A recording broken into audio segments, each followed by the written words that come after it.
Spot में। हमारे देवों के देव लोकेश्वर भगवान को नमन करता हूँ। हमारी 8-5 साल के बच्चे रानी बंटी बाई के चरणों में गाता हूँ। हमारे समाज को शिक्षा के क्षेत्र में आगे बढ़ाने के लिए स्वामी ब्रह्मानंद जी को नमन करता हूँ। मैं अपनी बात को चार पॉइंट में रखना चाहूंगा आपके बीच। नंबर 1, शिक्षा का इंपॉर्टेंस आपको बताऊंगा, power of education. Second number पर आएगा द यूज ऑफ माइंड, दिमाग का उपयोग कैसे करना है। तीसरे नंबर पर बताऊंगा कि हमारा समाज पिछड़ा क्या त्रुटियों पर बात करूंगा। और चौथे नंबर पर बात करूंगा कि हमारे बच्चों को कैसे इंजीनियर, डॉक्टर, जज और IAS IPS बनना है। अपनी बात को 4 बिंदुओं पर केंद्रित करूंगा। आज के मुख्य अतिथि या विशेष अतिथि के रूप में आदरणीय लोकेश लिल्लारे जी को हमारे पधारना था, किसी कारण से वो नहीं पहुंचे, जिनकी मार्गदर्शन में पूरा कार्यक्रम चल रहा है और आलोक का प्रकाश पूरे मध्य प्रदेश नहीं पूरे भारत में फैल रहा है। इसलिए उनकी तरफ से मुझे आदेश मिला है कि आपको शिक्षा का कार्यक्रम में और आप शिक्षा से जुड़े हुए व्यक्ति हैं, मेरी बात को आप तक पहुंचाना है। तो मैं प्रयास करूंगा, उनकी कमी मैं पूरी नहीं कर सकता, लेकिन मेरा प्रयास पूरा रहेगा कि मेरे बच्चों को और मेरे जो पेरेंट्स हैं, अभिभावक हैं, उनको भी कुछ ना कुछ जरूर मैं देने की कोशिश करूंगा, क्योंकि मैं आपकी इस मिट्टी का सपूत हूं। नंबर 2 आता है शिक्षा का इंपॉर्टेंस। शिक्षा तो पावर है जिसकी वजह से, यदि मैं बात करता हूं, शिक्षा वो पावर है जिसकी वजह से हमारे राज के पास के सिंधियाल जी या शिवपू जिनका नाम था, शिक्षा की वजह से वो हमारे आज स्वामी ब्रह्मानंद के नाम से जाने जाते हैं और पूरे देश नहीं विदेश में उन्होंने शिक्षा का और उन्होंने जीते लिए कभी पैसे को हाथ नहीं लगाया, इसलिए वो त्याग पूर्ति भी कहते हैं। और उन्होंने इतना बड़ा कॉलेज बनाया कि आज शायद हमारे लिए संभव नहीं है। शिक्षा वो पावर है जिसकी वजह से महात्मा गांधी, जिनको नाम केवल पोरबंदर में केवल मोहनदास के नाम से जाना जाता है, मैं किसी जाति विशेष की बात यहाँ नहीं करता हूँ, क्योंकि दूसरी जाति में भी यदि महान लोग पैदा हुए तो हमें उसे स्वीकार करना होगा, केवल बुराइयों से नहीं, हमें अच्छाइयों से आगे बढ़ना होगा। तो मोहनचंद करमचंद गांधी शिक्षा को ताकत है जिसकी वजह से उस देश के राष्ट्रपिता के नाम से जाने जाते हैं। अंग्रेजों को तो बढ़ने के लिए मजबूर करते हो, देश को स्वतंत्र करते हैं और इस भारत को गुलामी से मुक्त करवाते हैं। शिक्षा वो ताकत है, डंडे के दम पर ही केवल उन्होंने जाकर के लोगों को झुकवाया, देश को स्वतंत्र किया। शिक्षा वो ताकत है जिसकी वजह से, यदि आपने नाम सुना हो इब्राहिम लिंकन, तो अमेरिका के राष्ट्रपति बनते हुए जंगल में रहने वाला लड़का, जब शिक्षकों की नजर उस पर पड़ती है तो शिक्षक उस लड़के को निकाल करते और पढ़ाने का काम करते हो, उसके बाद वो लड़का पड़ता है और अमेरिका जैसे राष्ट्रपति बनता है। गोले और कालों में जो गोले और काले और जो श्वेत और श्वेत के बीच की लड़ाई को लड़कर के जाकर के खत्म करते हैं। शिक्षा वो ताकत है, शिक्षा वो ताकत है जिसकी वजह से हमारे नरेंद्र नाथ कलकत्ता के रहने वाले नरेंद्र नाथ, जिनको स्वामी विवेकानंद के नाम से जाना जाता है, और भारतीय संस्कृति का लोहा जाकर के शिकारों में और जाकर के धर्म संसद में जाकर के मनवाते हैं और लोगों को बताते हैं कि भारतीय संस्कृति सबसे श्रेष्ठ होती है और शिक्षा वो ताकत है। यदि शिक्षा नहीं होती तो हमारा परिवर्तन नहीं लगाते। शिक्षा वो ताकत है जो रामेश्वरम का रहने वाला अब्बू, जिसे आप APJ अब्दुल कलाम कहते हैं, मिसाइल मैन के नाम से जाना जाता है, जिसकी वजह से वो भारत जैसे राष्ट्र का राष्ट्रपति बनता है।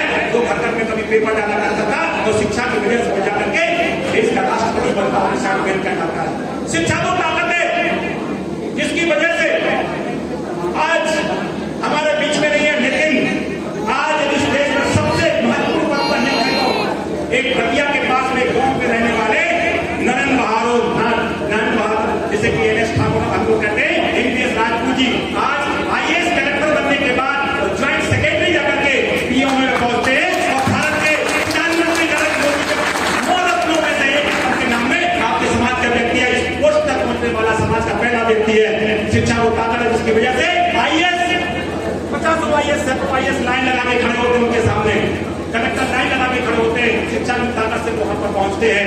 शिक्षा वो ताकत है जिसकी वजह से बालाघाट का लोकेश, जिसने आलोक का प्रकाश, Lokesh IRS Lokesh Lillare commissioner, joint commissioner पूरे छत्तीसगढ़ के नाम से जाने जाते हैं, हमारे बीच में शिक्षा ताकत है। एक ऐसे लोगों की बात कर रहा हूं जिनके कोई गॉडफादर नहीं था, कोई बैकग्राउंड नहीं था, बिना बैकग्राउंड के आगे बढ़ना ही शिक्षा की वो ताकत है, इसके लिए कोई जात नहीं होती, कोई धर्म नहीं होता, कोई इस पर किसी का कोई अधिकार नहीं है। मैंने तो आपको बताया तो संविधान, आज हम शिक्षा की ताकत से कहीं भी पहुंच सकते हैं, शिक्षा की ताकत है। इसकी वजह से हमारे इंजीनियर साहब आज बैठे हुए आर.एस. मोदी जी इतने सज्जन व्यक्ति है, इतने पढ़े लिखे व्यक्ति है, आज प्रदेश में जो शिक्षा कार्यक्रम है आलोक का हर जगह मैं देखता हूँ, पूरे प्रदेश में जाकर के जिले में प्रतिभा सम्मान करवाते हैं। शिक्षा की वजह से वो इंजीनियर कहलाते हैं और शिक्षा वो ताकत है। आपके हिदयनगर गांव का खड़गपुर के पास छोटा सा गांव है, हिदयनगर गांव, जहां का ये बेटा आपके सामने बोल रहा है, शिक्षा को ताकत जिसकी वजह से मैं बोल रहा हूँ, नहीं तो मेरी कोई औकात नहीं है आपके बीच में खड़े होने की। शिक्षा को ताकत जिसकी वजह से नाम स्वरूप हिदयनगर का आज सागर में डॉक्टर नाम स्वरूप के नाम से जाना जाता है। पब्लिक स्कूल 6 एकड़ में बना है, उसका संचालक है, बहुत बड़े किसी बात का संचालक है। ये केवल शिक्षा की ताकत है, नहीं तो मेरी कोई औकात नहीं थी कि मैं आपके पीछे बोल पाता। इसलिए मैं कहना चाहता हूँ कि हमें शिक्षा की ताकत समझनी पड़ेगी और शिक्षा की ताकत समझनी है। अपने जिले के आसपास नजर घुमाइए, हमारे बीच में सिंधियाल जी आए थे यहाँ पर, और जिनके परिवार से भी एक शिक्षक ने नियुक्त किया था, मुझे खबर है, मुझे याद है कि खड़गपुर के आसपास भी कम से कम 50 शिक्षकों ने नियुक्त किए थे। आज अंतर देखिए, 50 एकड़ खेती वाला किसान हो और एक शिक्षक उनके घर में उन्होंने पैदा कर दिया था। आज उन्हें तुलना करिए कि वो परिवार कहाँ है, आप कहाँ है। शिक्षा की ताकत को आप समझ सकते हो उदाहरण से। यदि हमारे गाँव में आसपास कोई भी एक कर्मचारी है और आप कितने भी बड़े किसान हैं, आप उसकी तुलना नहीं कर सकते, उस ताकत को हमें समझना पड़ेगा। तो ये तो शिक्षा का पावर है, उसको आपको समझना पड़ेगा। हमें बच्चों को पढ़ना ही पड़ेगा, पढ़ाना ही पड़ेगा। दूसरी बात पर यूज ऑफ माइंड, दिमाग का उपयोग कैसे कर रहा है।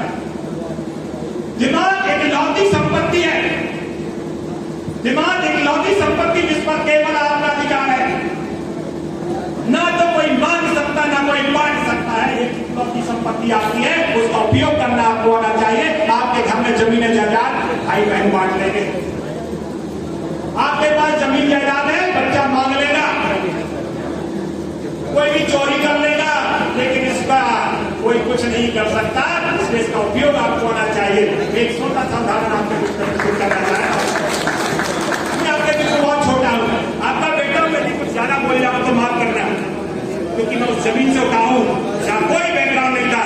मेरे को मुझे वो एक दिन याद है जिसने मैं सागर गया था, मैं खाने की चप्पल पहन के गया था, तो सब बैठे हुए हमारे सागर की पूरी टीम जानती है, रोते हुए गया था, मेरे को वहां तक ले जाने वाला था। ऐसी जगह से जब उठते, ऐसे जितने नाम बताए, चाहे लोकेश जी का दूसरे की स्कॉलरशिप पर, दूसरे को उस पर पड़े हो, आज हमारे बीच में नहीं आ पाए। चाहे NBS राजपूत जी का बात करूं, उनके पिताजी ने खेती बेच करके वो जाकर के पढ़ाने का काम करवाया। ये जितने भी नाम ले लिए, इब्राहिम लिंकन का नाम लिया, मछलियां पकड़कर तुमने पिताजी ने जंगल में लकड़ियां बेच करके को पढ़ाया है। APJ अब्दुल कलाम का मैंने नाम लिया, क्योंकि कहानियां पढ़िए और आप इतने मान इतने से कहानियां यदि आप नहीं बताएंगे तो बच्चे कैसे पढ़ेंगे। इसलिए मैं कहना चाहता हूं कि दिमाग का उपयोग आपको करना पड़ेगा। तो जिन परिस्थितियों में गया था मैं जानता हूं, कोई दूसरा तरीका नहीं आगे बढ़ने का। यदि एक उदाहरण मैं आपके पीछे प्रस्तुत करना चाहता हूं, मोबाइल सब कोई चलाते हैं, मैं कहता हूं जितना ये कोई भी इलेक्ट्रॉनिक्स इंस्ट्रूमेंट जितना यूजफुल है उससे ज्यादा खतरनाक है। अभी इस पर रिसर्च हुई है कि दारू ने जितना बर्बाद हमें नहीं किया है, उससे ज्यादा मोबाइल हमारे लिए बर्बाद करने वाला है और कर रहा है। यदि 10 लोगों को मैंने एक ही कंपनी के मोबाइल दिलाए, एप्पल के मोबाइल सभी को दिलवा देता हूं, सभी को 5GB डाटा दे देता हूं, ये कंपनी ने निश्चित किया, कंपनी ने बनाया, लेकिन आपको डाटा उपलब्ध कराने के बाद क्या कोई कंपनी तय कर सकती है आपको क्या देखना है क्या नहीं देखना, उसका उपयोग कैसे करना है, क्या कोई कंपनी तय कर सकती है?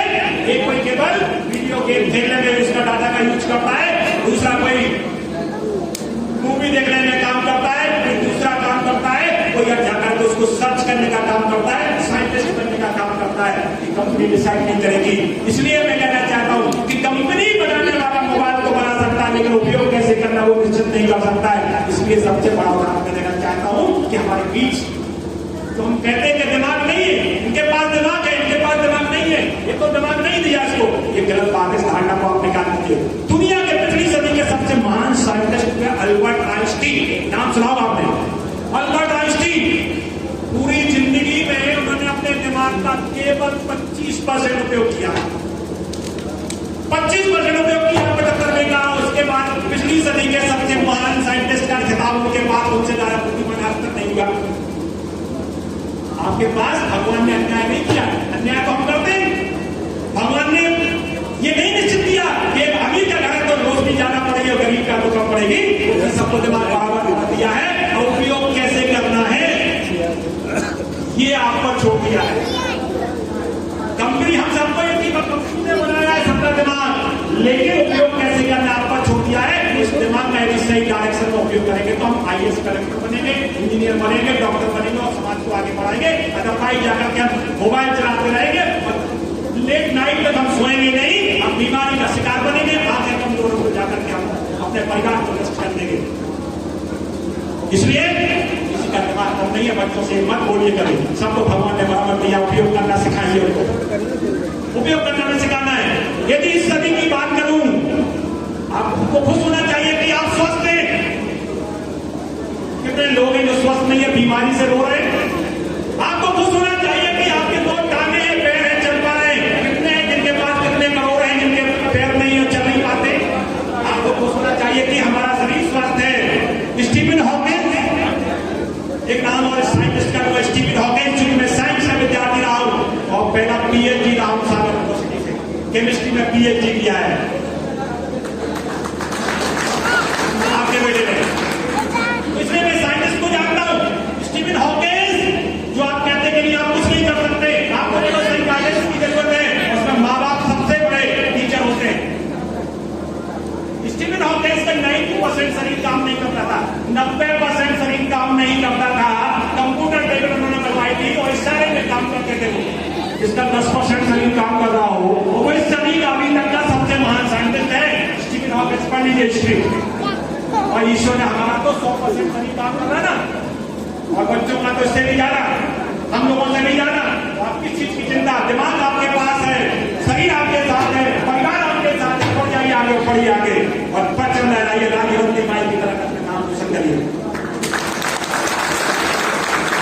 इसलिए आपको चिंता नहीं करनी है कि हम किस बैकग्राउंड में, मैं भी बहुत बड़े बैकग्राउंड में नहीं, लेकिन आज सागर में जाएंगे तो किसी भी स्कूल का स्टूडेंट हो इंग्लिश मीडियम में, मैं हिंदी मीडियम प्राइमरी स्कूल से, आज भी विधायक से कहूंगा कि हमारे स्कूल में प्राइमरी स्कूल में देना है, उसी स्कूल में बैठ के पढ़ाओ।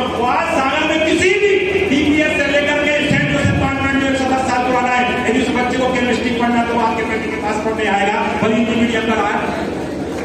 यदि बैकग्राउंड के पीछे मैं भागता तो मेरे पास कोई नहीं आता, इसलिए मैंने कभी चिंता नहीं की। लखानी की चप्पल पहन के गया तो गया, लेकिन जब BSc 3rd ईयर में मैंने टॉप किया, दिखा दिया कि पावर किसका होता है।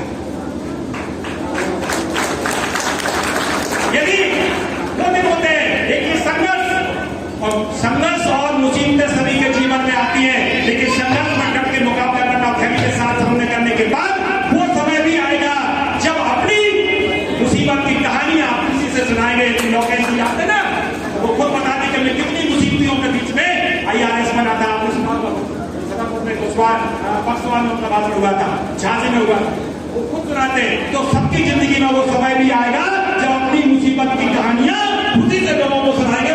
आपको भी बता रहा हूँ मैंने बहुत मुसीबतें देखी है, जबकि हर अंधेरी रात के बाद सूर्य निकलता है। इसलिए आपको चिंता नहीं करनी है, अपने दिमाग का उपयोग समझना है। अब आता हूं मैं अपनी तीसरी बात, क्योंकि काफी लोगों को और बोलना है। अब आता हूं कि आज हम खुशियों में जमे हुए हैं और उससे हमें निकालना होगा। यदि हम हर चीज के लिए, आज मोबाइल तो आप एंड्रॉइड चला रहे हैं, जो कीबोर्ड वाला, आपको टेक्नोलॉजी बेस्ट से बेस्ट चाहिए, लेकिन मृत्यु में वही मृत्यु भोज करना तो करना। कहां लिखा है भाई? आज सागर जिले में 2000+ श्रद्धांजलि सभा आप लोगों ने करवाया। कई बार विधान में श्रद्धांजलि का हमारे विधायक जी भी पहुंचे, अनिल भाई भी हमारे यहाँ काम कर रहे हैं, यहाँ मोदी राजपूत छत्तीस सेना और दुष्यंत जी काफी काम कर रहे हैं। लेकिन आपको मानना पड़ेगा कि आपका बेटा यदि सागर यहाँ से निकल करके टीकमगढ़ से और सागर जैसे जिले का जिलाध्यक्ष बनाए तो कुछ तो लोगों ने मिलते देखा होगा। और मैंने वो जो अपेक्षाएं जिन पर मैं काम कर रहा हूँ, 2000 से ज्यादा हमारे भंडा के हमारे NS ठाकुर साहब बना रहे हुए पूरी टीम, केवल होने में जाती है, कुर्तियों का काम करके पूरी रिसर्च की है। यदि किसी भी शास्त्र में बड़े बड़े पंडाल लग करके भागवत कथा होती है, महाराज जी से केवल एक विनती कर लीजिए, हम अज्ञानी हैं, हम लोगों ने कुछ नहीं जानते, हम लोगों ने लिखा है, आप लोगों ने लिखा, आप लोगों ने पढ़ा, लेकिन हम लोगों ने नहीं पढ़ लिया, रिसर्च कर लिया। किस वेद या पुराण में ये लिखा होता है मृत्यु भोज करना चाहे? बस एक महाराज जी हम कुछ नहीं जानते, वेद पार्टी पर बैठे बैठे बता दीजिए कहाँ लिखा है मृत्यु भोज का विधान? 16 संस्कार होते हैं, 17वां कहां से आ गया? तो इस पर हम लोग बात करते हैं, इसलिए कहीं विधान नहीं है, केवल गरुड़ पुराण में एक वेद पार्टी ब्राह्मण का बात आती है, उससे हमें निकलना पड़ेगा कि लाखों लाख रुपए यदि बीमारी में बर्बाद हो जाते हैं, उसके बाद लाश आती है घर पर, तब तैयारी दूसरी प्रक्रिया में शुरू हो जाती है कि लाखों का खर्च उसको और करना, बताइए परिवार कहाँ जाएगा? यदि ऐसा कर रहे हैं तो हम अपने बच्चों के साथ अन्याय कर रहे हैं। मैं तो ये कहता हूँ, स्वामी ब्रह्मानंद जी के वचन में कहता हूँ, ब्रह्मानंद जी कहते थे कि यदि आपके पास 100 रुपए हैं, उस पर आपके बच्चों का हक है किसी को दान करने का, उस पैसों से बच्चे को किताबें दिलवाइए, उस पैसों से बच्चों को फल खिलाइए। उन्होंने कहा था एक चिड़िया से सीखिए, ये मेरे नहीं, ब्रह्मानंद जी को पढ़िए तो आप कितने ज्ञाता आपको कहीं नहीं मिलेंगे, उनको पढ़ लीजिए, केशवानंद जी को पढ़ लीजिए आप। ब्रह्मानंद जी कहते हैं एक चिड़िया जाती है, अपने बच्चे घोंसले में बिठाए होते हैं, और चिड़िया चोंच में अपने दाने लेकर के आती है, वो भूखी रहने के बाद उसको दाना खटकती नहीं है, और चोंच में ले जाकर के बच्चों को खिलाने का काम करती है। पैदा तो करते हैं, हम बच्चों का ध्यान नहीं रखते, ऐसा हमारा काम है, हम इंसान है, जानवर का काम करते हैं, तो हमें भी करना चाहिए। बच्चों को पालना, बच्चों को शिक्षित करना, संस्कार बनाना, ये हमारा काम है। आदरणीय हमारे केंद्रीय मंत्री प्रहलाद जी के मैं आप 3 शब्द आपको कहना चाहता हूँ। वो कहते हैं कि हमें समाज को आगे बढ़ाना है, बच्चों को शिक्षित करना है, बच्चों को संस्कारवान बनाना है। पहला तो शिक्षित करना, उसके साथ संस्कार भी हो, और तीसरा धैर्यवान बनाना। बहुत अच्छी बात इस पर उन्होंने बोली थी, मैं आपको बताना चाहता हूँ। हमारा पूरे मध्य प्रदेश का सबसे बेस्ट यदि भवन निर्माण किया गया है तो भूपेंद्र सिंह जी हमारे मंत्री जी ने पढ़ाई में करवाया, उसमें वो बोल रहे थे, लेकिन आपको यदि सीखना तो बड़े बड़े लोगों से सीखना पड़ेगा, बुद्धि ऐसे नहीं आती है, मोबाइल से नहीं आती है। उन्होंने कहा था कि यदि आप जा रहे हैं रास्ते में और कोई गाली भी बक रहा है ना, उस पर ध्यान मत दो। ये कुत्तों की प्रजाति के होते भौंकने का काम होता है। बोले जब हाथी निकलता है ना तो कुत्ते भौंकते हैं, लेकिन हाथी ना तो अपनी चाल बदलता है, ना अपनी दिशा बदलता है, आगे बढ़ता जाता है। बोले जो आपको गाली गलौज करेंगे, आपको रोकने का काम करेंगे, उनकी बातों में बहकावे मत आइए, क्योंकि वो आपको रोकने का काम करते हैं। आपकी मंजिल तो बहुत दूर है, उसको पाने के लिए इनको नजरअंदाज करना पड़ेगा, अदरवाइज आप उसको बुलंद जाओगे आपका मंजिल तक नहीं पहुंच पाओ। इसलिए धैर्यवान बनाना है। ये किसका काम है? आजकल के स्कूलों का काम नहीं है कि पहले शिक्षक हमें शिक्षित बनाना है, हमें संस्कार बनाना है, हमें सिखाना है कि कैसे वहां का आदर किया जाता है, कैसे सहन किया जाता है। इसके बाद में अंतिम बात पर आता हूं कि हमें चाहे नशा मुक्ति हो, इस पर काम करना है। हम समझाएंगे इसके, है ना, इसको समझाएंगे कितने नुकसान है। यदि हमारे बड़े के लोग यदि गाँव में जाकर के बताएंगे तो इस पर काम होगा, दूसरियों पर काम करना है। अंतिम बात पर मैं आता हूँ, हमें कैसे सफल होना है। कोई भी एग्जाम निकालने हमारे बच्चे बैठे हुए इसी का इंतजार कर रहे हैं। यदि काश मुझे ऐसे आलोक जैसा मार्गदर्शन मिला होता तो मैं भी बहुत कहीं आगे होता। आज मुझे कोई पछतावा नहीं है, क्योंकि कोई आईएएस को काम नहीं करेगा जो मैंने ईमानदारी से कर लिया है, कोई विधायक मंत्री को काम नहीं करेगा जो मैंने ईमानदारी से करना, जो मुझे जानते हैं केवल शिक्षा के पावर से। इसलिए मैं अपने बहनों भाइयों को कहना चाहता हूँ कि आपके लिए इतनी बड़ी टीम बनी हुई है मार्गदर्शन करने के लिए। यदि आप डॉक्टर बनना चाहते हैं, इंजीनियर, जो मैं 33 ईयर से पढ़ा रहा हूँ, 350 स्टूडेंट है तो हाल कम है, इतनी संख्या शायद नहीं होगी, इसमें इससे भी बड़ा हाल मेरा होता है। 350 बच्चों को बैठाता हूँ, सामने लगे रहते हैं। तो मैं इंजीनियर डॉक्टर के लिए बताता हूँ कि यदि आपको डॉक्टर बनना है, बेटा 12th किया हुआ है, आप बायो के स्टूडेंट हैं, तो आपको नीट निकालना है। नीट निकालना आपको, बस एक छोटा सा एग्जाम निकालना, आप डॉक्टर बन जाओगे। और डॉक्टर बनोगे तो आपका परिवार तो वो इज्जत मिलने वाली है जो किसी जॉब में नहीं मिलती। क्योंकि डॉक्टर कोरोना काल में आपने देखा था कि केवल डॉक्टर की इज्जत नहीं, बाकी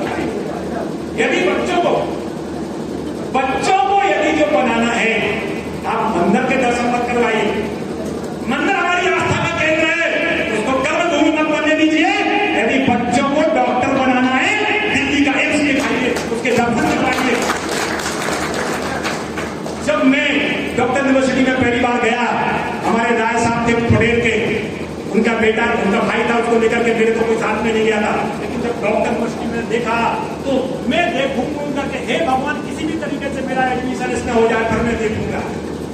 ये सोच बनती है। तो हमें अपने बच्चों को जिनको डॉक्टर बनवाना है, एम्स दिल्ली ले जाइए, एम्स भोपाल ले जाइए, उनको 2-3 दिन घुमवाइए। देखा बेटा डॉक्टर, बच्चे देखेगा यहाँ पढ़ाई होती है, इसको सुबह से शाम तक नींद नहीं आया, पापा ये बताइए इसमें पहुंचेंगे कैसे? आपको कैसे पहुंचेंगे? आप गाइड करिए, बिना गाइड के आप विदेश में घूम नहीं सकते। इसी प्रकार से बच्चों के लिए गाइड का काम करना पड़ता है। और तो टीम आलोक की बैठी हुई है गाइड करने के लिए, मैं खुद कराऊं तो घुमाइए। जिनको आईआईटी में आप देख रहे हैं तो 5-6 करोड़ कोई बड़ी बात नहीं होती, पैकेज एक साल राष्ट्रपति को भी नहीं मिलते, जितना उनको मिलता है। आईआईटी के दर्शन करवाइए। पेड़ा जी के दामाद जी हैं, आईएएस बने, खरवान उनका सम्मान किया था। उनने भी यही बात कही थी कि यदि बच्चे को आईएएस बनाना है तो सबसे पहले आईआईटी बॉम्बे दिखाइए, आप आईआईटी कानपुर दिखाइए, आईआईटी दिल्ली दिखाइए, आईआईटी कोलकाता दिखाइए, मंदिर में मत ले जाइए। जब वो आईआईटी दिखेगा ना, पीछे हट के देखिएगा क्या होता है। आईआईटी बोलेगा पापा इसमें आना कैसे है, मत ले जाइए राजस्थान घुमाने के लिए, मत ले जाइए तिरुपति बालाजी है, जाकर के दर्शन दो भी आप साईं बाबा के दर्शन करवाने। ये तो बाद में भी किए जा सकते हैं, लेकिन एक बार पढ़ाई का time is most important than money. Time is lost not gain again, money is lost gain again. Time सबसे ज्यादा महत्वपूर्ण है। एक बार समय निकल गया तो दोबारा नहीं खरीद सकता है। वो कैसे अंबानी भी जिस दिन मौत आएगी वो बोलेगा 5 सेकंड चाहिए मुझे, 5 पर साथ करना है, समय नहीं मिलेगा, दुनिया की पूरी दौलत उसके सामने रख दिया जाए। एक सेकंड नहीं खरीद पाएगा वो। डिसाइड करना मुझे एक इंपॉर्टेंट फाइल पर, भगवान जितने करोड़ में आपके अकाउंट में ट्रांसफर कर देता हूं। लेकिन यदि मनी लॉस हो जाती तो गेन कर सकते मैं कह सकता हूं। इसलिए हम अपने बच्चों को आईआईटी घुमाएं, एम्स घुमाएं, कलेक्टर कहां से बनते हैं उनसे मिलवाएं। और हमारे आलोक का, हमारे प्रदेश अध्यक्ष के नेतृत्व में बहुत अच्छा कार्यक्रम हुआ है, गुरु बनाओ योजना। गुरु जो बनना है, आपको शिक्षक बनना है तो एक अच्छे प्रोफेसर के कॉन्टेक्ट में आ जाइए, कैसे प्रोफेसर बनते बात करिए। हमारे बीच में हमारे राष्ट्रीय पार्टी के राष्ट्रीय अध्यक्ष विजय भैया जी, जिनके मार्गदर्शन में पूरा काम चल रहा है, उनका स्वागत है।